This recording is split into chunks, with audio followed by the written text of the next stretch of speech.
If you've been offered a job within the last 5 years, there's a good chance that you've signed one of these. A non-compete agreement. A non-compete agreement is a contract provision that bars an employee from competing with the company for a period of time after leaving, so typically on the order of a year and a half. That's Chicago Booth's Jessica Jeffers. She's been researching the effects non-competes have on companies as well as the labor force. About 1 in 5 workers has a non-compete agreement, and in more knowledge-intensive occupations, like in engineering and tech, that's 1 in 3 workers.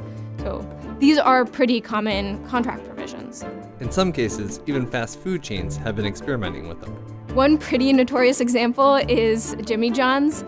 They were having their workers sign non-compete agreements that barred them from working for a competing sandwich preparing shop. There are really a lot of other examples from journalism to healthcare workers to engineering and tech that are pretty restrictive.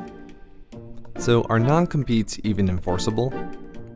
So a lot of states enforce non-compete agreements. In fact, only California and North Dakota, by and large, don't enforce non-compete agreements. The remaining 48 states enforce non-compete agreements at varying degrees.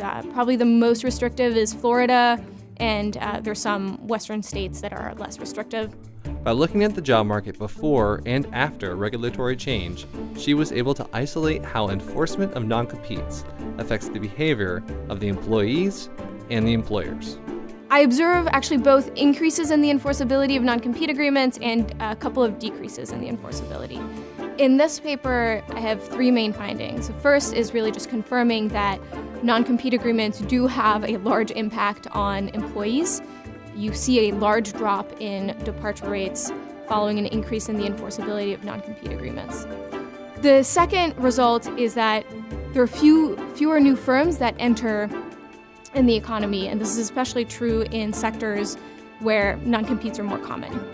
The third result is that for existing companies, this is actually a good thing. When non-competes are more enforceable, this allows existing firms to make larger investments.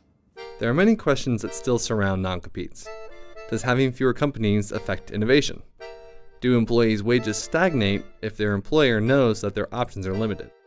But while the economic cost of non-competes is still unclear, the agreement's popularity with employers is no mystery. Existing companies get lower employee turnover and fewer competitors. And so the punchline of this paper is that there is a trade-off in enforcing non-compete agreements. You're helping existing firms, but you're potentially hurting new entrants.